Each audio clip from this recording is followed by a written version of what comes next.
Hey everyone, I'm Will. Welcome to another edition of Mr. Passport King. In today's adventure, I will show you my very first trip to the Philippines, which was over a year ago. I hope you enjoy it.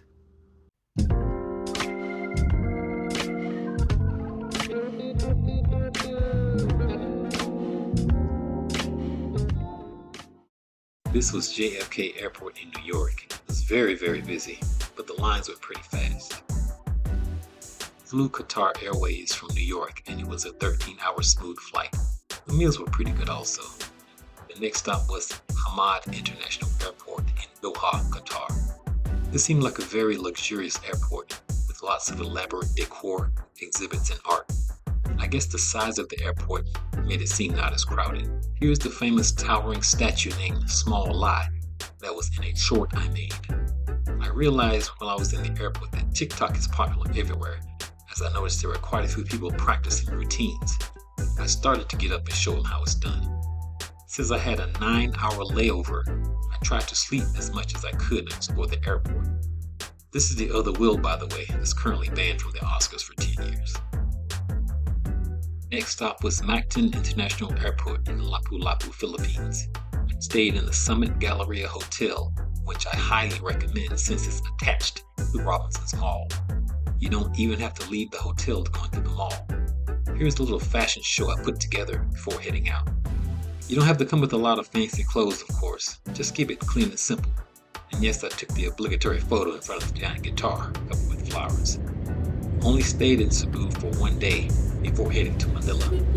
I got up very early the next day to catch my flight. After that, it was the waiting game, so I got some breakfast until it was time to get in line to board the flight. This was my first time flying Air Asia. One thing I remember about the flight is having to wait on the plane and hear that theme song play over and over again. And for the guys that have asked, the answer is yes, flight attendants are attractive. Finally, I was up in the air for the 1 hour and 25-minute flight to Terminal 4 of Ninoy Aquino International Airport in Pasay. The airport is named after Senator Ninoy Aquino, who was assassinated at the airport in 1983, shortly after his flight arrived. The Philippines has an interesting history if you want to learn more about the Marcos and Aquino administrations. I made it to Manila. I decided to stay in the Hilton. This is a 5-star hotel. I do not recommend spending this much on a hotel if you are a little conscious about money. There are some great lesser expensive options in and around the area. I also recommend the Belmont Hotel, which by the way is in walking distance to the domestic terminal. But the Hilton was very nice. From the spacious room, comfortable bed, luxurious swimming pool, and comfortable poolside dining. It was attached to the casino, mall, restaurants, so you won't even have to go outside. Now it was time to grab some lunch at Mesa in Quezon City. I was looking forward to this experience. This was my first time tasting authentic Filipino cuisine, so I had not yet discovered my favorite foods. This was a different experience for me with the lechon, sinigang, pancit, and manga shake. I was very full when I left there, but I got a chance to walk it off some in Rizal Park. While I was walking, I was fascinated by the many different modes of transportation I saw, from cars to motorbikes, bicycles, trikes, jeeps, and scooters, all moving along on the same street, and all moving without any problems. Rizal Park is an historic urban park located in Ermita, Manila, and considered one of the largest urban parks in the Philippines. It is situated on the eastern shore of Manila Bay. The park was officially named in honor of a Filipino patriot, and the monument enshrining his remains serves as the park's symbolic focal point. The Declaration of Philippine Independence from the United States was held here on July 4th, 1946. This park is truly rich in history. Here is Rizal Monument. It is guarded continually by the Philippine Marine Corps security. I watched these guards stay focused and continue to march around the monument in the heat. In the park, you will see the Filipino flag. It is bicolor with equal bands of blue and red, and a white triangle with the gold and yellow sun in the center. The small stars represent the 3 main island groups, Luzon, Visayas, and Mindanao. Guess the workers finally finished servicing the water fountains as they were now in full display. There are shady areas and benches where you can sit to cool off, and there were vendors selling cool treats. It was about time to call it a day and head back. Next day, I took a trip to Manila Ocean Park. The main attraction is the underwater aquarium, where you can walk through the tunnel and see the underwater sea creatures, which includes stingrays and some very large sharks. Here is a fun fact about sharks that I didn't know. When a tooth falls out, a tooth in the next row moves forward and replaces the lost one. So it turns out they needed a jeepney move, so of course I gladly helped them out right before heading back to the hotel. Now for dinner I had a delicious Big Mac meal.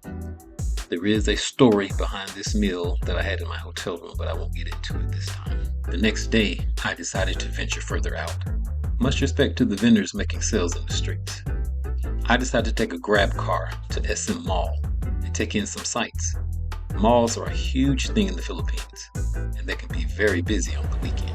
I was wondering what this long line was for up on the third level in the mall. I realized it was the line for skating. It must have been a very popular thing to do in the mall, especially with the young and big kids. After walking around for a while, I decided to head on back and call it a day. For the remainder of my stay in the Philippines, I had planned on going back to Cebu and explore there, but plans changed, and instead I headed to Santa Rosa. It was probably about a little less than an hour away, so I enjoyed the sights as the grab car went its way. The grab car got me there to Santa Rosa pretty quickly and took me straight to the Seda Hotel. The hotel was nice, well kept, and relaxing. For this area, I would recommend this hotel if you cannot find a convenient Airbnb place to rent. The hotel sits by a waterway in which you can catch a boat ride. It is also very close to two different shopping areas, which has a lot of restaurants. Vista Mall is a short walk from the Seda Hotel. Just be careful crossing the streets, as the one in front of this mall can get very busy. Fortunately, someone is usually there directing traffic. If you park at the mall, it will cost a few pesos, but you can always get your parking ticket validated at most stores inside. I had the pleasure of meeting some very hard workers at Ayumi. It's an eyelash and nail art salon, and they do great work. I just had to try Jollibee while I was here. The burger tasted like Salisbury steak. I also got the chance to sample Halo Halo. It was cool and refreshing. Red Horse beer, by the way, that's an acquired taste that I haven't acquired yet. Beef tapa, and one of my favorites, bangos. I can actually eat bangos almost every day. It's that good to me. Before I went back to Cebu, I had to get laundry done. I found a place that would pick it up and deliver it back to me. Pretty soon, I was heading back to Cebu. I took Air Asia, and I stayed at the Mactan Cebu Beach Condo. This trip did not go well. My flight was delayed. Imagine getting to the hotel after midnight and finding out they don't have a reservation. The Grab driver was extremely patient with me because we really couldn't find the place. After sitting in the lobby for over an hour and talking on the phone with the booking company, I was finally given a room. However, I didn't have a room key. There was no soap in the room. The door to the balcony didn't lock, and each balcony was close enough to step over to the next balcony. I kept wondering, where was the beach for these beach condos? There was no shower curtain in the bathroom, but it didn't matter because I didn't have any soap. Finally passed out close to 3 a.m. and woke up early the next day and went to the Bai Hotel. The Bai Hotel was awesome. It had a fantastic rooftop lounge that you could lay back, relax, listen to some music, and enjoy. The scenery was fantastic, looking over the city.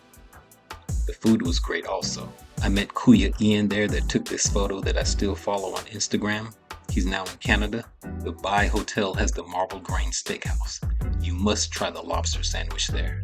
Near my last day in the Philippines, I got the opportunity to visit the Cebu Taoist Temple.